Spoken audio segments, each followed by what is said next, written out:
This week we're talking about documentation and how to do it to be successful. Today I want to talk about tools and techniques.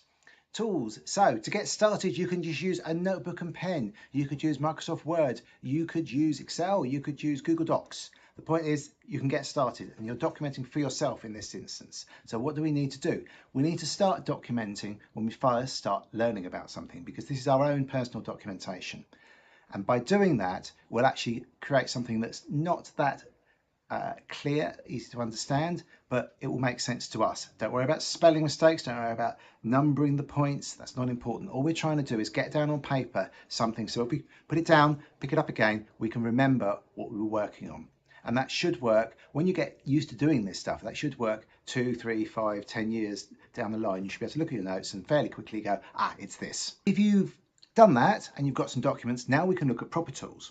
So there are wikis like Wikipedia that use wiki syntax. I'll show you how that works. That's also built into SharePoint. I'll quickly show you a couple of screenshots of that. All you need to do is create the document, copy and paste it from your Word document, and then you're going to put two little square brackets around things that could be a link to another document.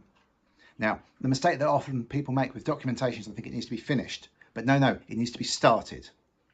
The most important thing is to start. Once it exists, you can improve on it. If it doesn't exist, it's a bit like writing a book.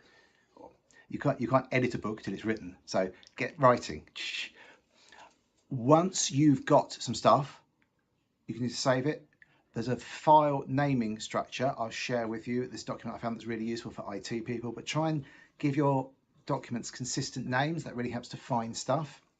And don't worry if you've got lots of documents that are duplicates, that repeat themselves, because once you've got several of these documents, it'll be much simpler to bring them together into something cohesive.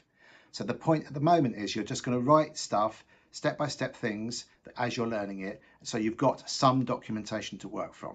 Once you've done that and you've got the process and you've got it in a tool, you can then start to scale it up. And don't think for 1 minute, and this I think, especially for somebody like me that's such a terrible speller, that you shouldn't create documentation because you're not good at spelling or grammar, or you're not good on camera, or because I mentioned about Loom before as being a brilliant tool. I'll talk about more of that later in the week.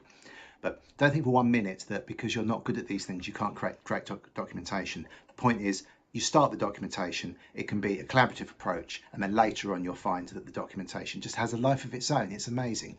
We'll talk about more later in the week. Thanks for watching. Let me know what you think in the comments. We'll speak tomorrow.